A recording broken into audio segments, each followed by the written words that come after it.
जय माता की दोस्तों, माता रानी की कृपा और आपके पूरे परिवार सदा सर्वदा बना रहे। दोस्तों, आपको स्वागत है अपने channel my lovely home and garden में। आज हम जानेंगे इस वीडियो में श्रावण पूर्णिमा से जुड़ी हुई कुछ बहुत ही महत्वपूर्ण बातें। पूर्णिमा तिथि कब प्रारंभ हो रही है और कब समाप्त हो रही है, इस प्रकार की वीडियो तो बहुत सारी पड़ी हैं दोस्तों। और व्रत कब रखना है, भद्रा काल व्रत में व्रत रखें या नहीं रखें, ये भी एक कन्फ्यूजन चल रहा है। फिर दोस्तों, गुरुवारी पूर्णिमा है तो इसमें हमें क्या करना चाहिए और क्या नहीं करना चाहिए, कई ऐसे ही महत्वपूर्ण बातों के बारे में आज हम लोग इस वीडियो में जानेंगे। साथ में हम जानेंगे कि और ये एक महत्वपूर्ण बात, भादों में अगर आप मायके जाती हैं तो क्या भादों में वापस आएँ, क्या भादों में वापस आना सही रहेगा, ये भी एक बहुत बड़ी प्रश्न दिमाग में लोगों के घूम रही है दोस्तों। इसके लिए क्या नियम है और क्या विधान है और क्या विधि करें कि हमें दोष नहीं लगे, क्योंकि भादों में आना अशुभ मानते हैं, सही नहीं माना जाता है दोस्तों।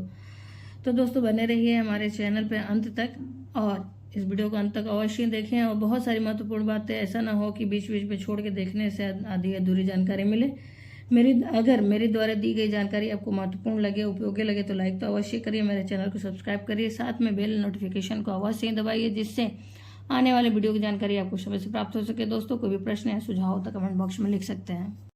पूर्णिमा और राखी और भादों में विदाई से संबंधित चलिए बहुत सारी महत्वपूर्ण बातों को आज हम लोग जानते हैं। सबसे पहले आपको ये जानना है कि श्रावण पूर्णिमा या श्रावणी या हरियाली पूर्णिमा अपने आप में सभी पूर्णिमा से भी महत्वपूर्ण है, सर्वश्रेष्ठ है। जैसे कि कार्तिक पूर्णिमा और वैशाख पूर्णिमा होती है दोस्तों, उसी प्रकार से यह पूर्णिमा भी अतिश्रेष्ठ और फल देने वाला है। इस पूर्णिमा के दिन हमें कौन कौन से महत्वपूर्ण कार्य करने हैं, सबसे पहले उसको हम जानते हैं। पूर्णिमा तिथि हमें 2 दिन प्राप्त हो रही है, 30 अगस्त को और 31 अगस्त को भी। पूर्णिमा तिथि 30 अगस्त को प्रारंभ हो रही है 10:58 पर और सुबह में, साथ ही समाप्त हो रही है 31 अगस्त 2023 गुरुवार को सुबह 7:05 पर। तो प्रश्न ये आ रहा है कि जब व्रत रख सकते हैं इस दिन, तो क्या राखी नहीं बांध सकते? तो व्रत रख सकते हैं, ये बात तो सही है दोस्तों। भद्रा काल में राखी बांधना एक दूसरी चीज हो गई और भद्रा काल में कोई भी शुभ काम करना दूसरी बात हो गई। लेकिन ये जो बात है कि व्रत कर सकते हैं, तो व्रत रखना एक दूसरी बात हो गई। इसका नियम नहीं है कि आप व्रत नहीं रख सकते, इसे व्रत को रखा जाता है।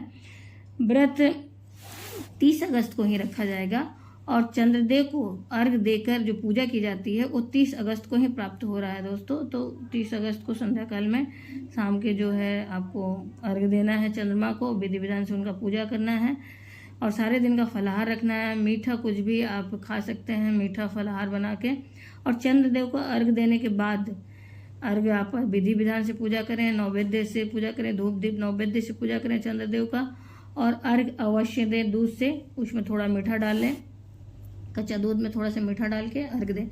30 तारीख को व्रत रखना है, यह सबसे महत्वपूर्ण बात है। और प्रश्न यह भी आ रहा है कि कथा कहवाना है तो किस दिन कहवाएं। तो दोस्तों, कथा कहवाने के लिए सर्वश्रेष्ठ समय जो होगा वो तो 31 अगस्त का होगा। अगर संभव हो तो आप 31 अगस्त को ही करवाएं, बुधवार के दिन नहीं, बृहस्पतिवार के दिन। और समाप्त जो है इसका, इस दिन साप्ताहिक बृहस्पति व्रत भी रहेगा दोस्तों।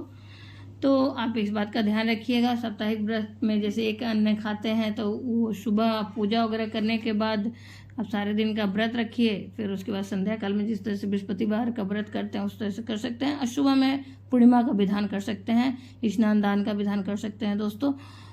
फिर दोस्तों, इसमें बृहस्पति व्रत में गुड़ चने का जो दाल डाल के पूजा किया जाता है, केले के वृक्ष का, तुलसी के वृक्ष का, और इसीलिए बहुत महत्वपूर्ण हो जा रहा है क्योंकि पूर्णिमा भी विष्णु भगवान को समर्पित होता है। उस दिन में विष्णु भगवान माता लक्ष्मी की पूजा की जाती है और उसके साथ ही बृहस्पतिवार के दिन भी विष्णु भगवान और माता लक्ष्मी की पूजा की जाती है।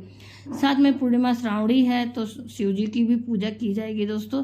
यह पूर्णिमा सर्वश्रेष्ठ इसी वजह से है कि इस दिन बृहस्पतिवार पड़ रहा है और पूर्णिमा पड़ रहा है और श्रावण की पूर्णिमा पड़ रही है, तो इसलिए बहुत ही महत्वपूर्ण हो जा रहा है।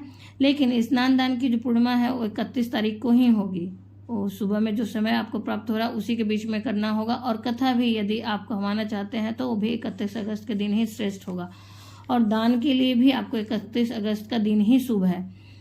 तो दोस्तों, प्रतिदिन सावन में तो दान करना महत्वपूर्ण होता ही है, लेकिन पूर्णिमा के दान का विशेष महत्व होता है, क्योंकि कोई भी उदय तिथि के अनुसार ज़्यादा शुभ माना जाता है कार्य, और अमृत बेला होने की वजह से भी और महत्वपूर्ण हो जा रहा है, सर्वश्रेष्ठ हो जा रहा है दोस्तों। इसी प्रकार से राखी बांधने के लिए भी अमृत बेला जो सुबह का मिल रहा है हमें बृहस्पतिवार के दिन पूर्णिमा, उसमें बांधना सर्वश्रेष्ठ है।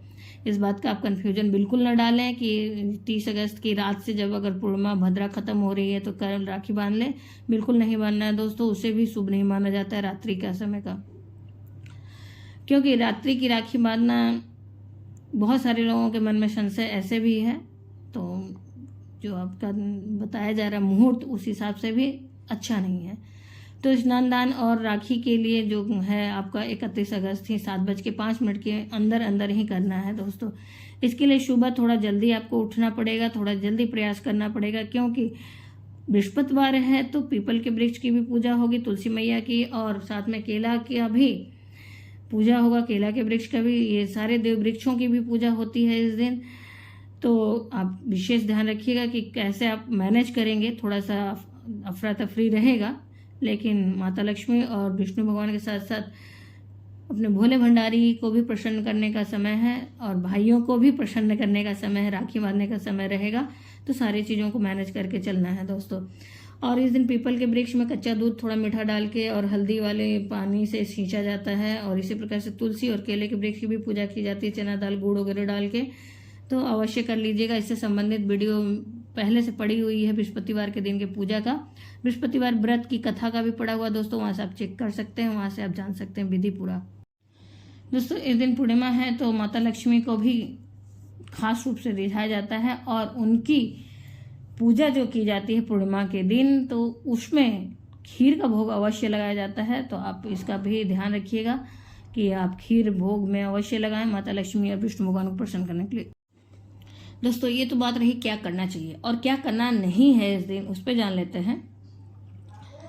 दोस्तों इस दिन बाल नहीं धोना चाहिए, पूर्णिमा है और साथ में बृहस्पतिवार है, तो इस बात का ध्यान रखें, क्योंकि कहीं न रक्षाबंधन के दिन तैयार होने के चक्कर में बाल में शैम्पू वगैरह मत कर लीजिएगा।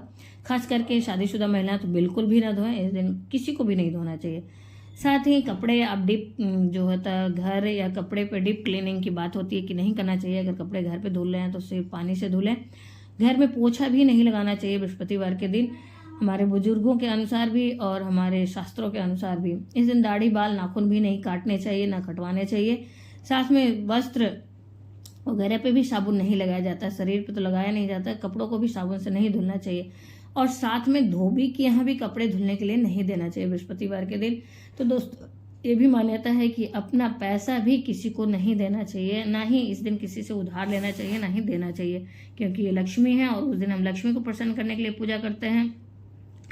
यदि अब एक बात और मन में आ रहा है कि यदि कोई राखी बांधता है तो उसे कैसे नहीं हम दे पैसे या गिफ्ट, ये बात और हो गई कि आप मतलब वहाँ पे किसी से उधारी नहीं ले रहे हैं और किसी को दे नहीं रहे हैं।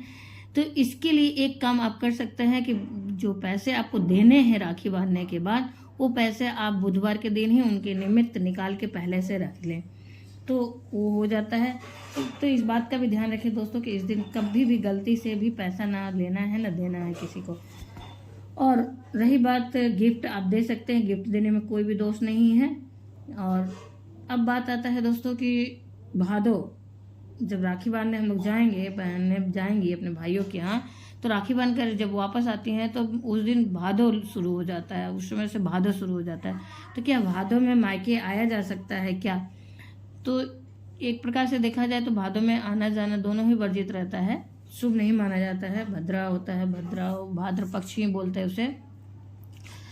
तो दोस्तों इसके लिए एक हमारे जो पूर्वज उपाय बताते थे, पैथान निकालना या फिर पाइप निकालना, जैसे कि कुछ आप अपने वस्त्र, कोई भी वस्त्र एक अपने जाने वाले रास्ते में, जिस रास्ते से आपको वापस आना है उस रास्ते में किसी भी परिचित के यहाँ सावन में ही जब पूर्णिमा रहे उसी समय के अंदर उनके यहाँ जाके रख दीजिए।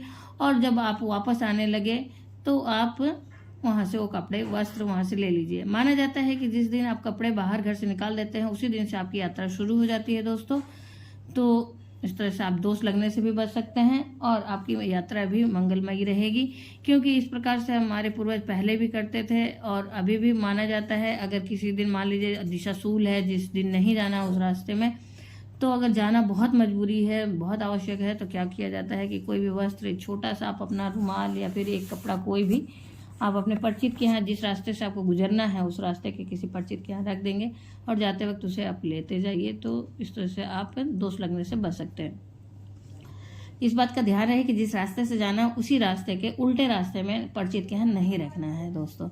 तो दोस्तों उम्मीद करते हैं इस वीडियो की सारी जानकारी आपको अच्छी और उपयोगी लगी होगी। अगर अच्छी और उपयोगी है तो लाइक तो अवश्य करिए, और आप मेरे चैनल पर नए हैं तो मेरे चैनल को सब्सक्राइब करिए, बेल नोटिफिकेशन अवश्य ही दबाइए, जिससे आने वाली वीडियो की जानकारी आपको समय से प्राप्त हो सके। दोस्तों फिर मिलते हैं एक नई जानकारी के साथ नई वीडियो में। तब तक के लिए जय माता की, माता रानी की कृपा आप और आपके पूरे परिवार सदा और सर्वदा बनी। तो धन्यवाद दोस्तों।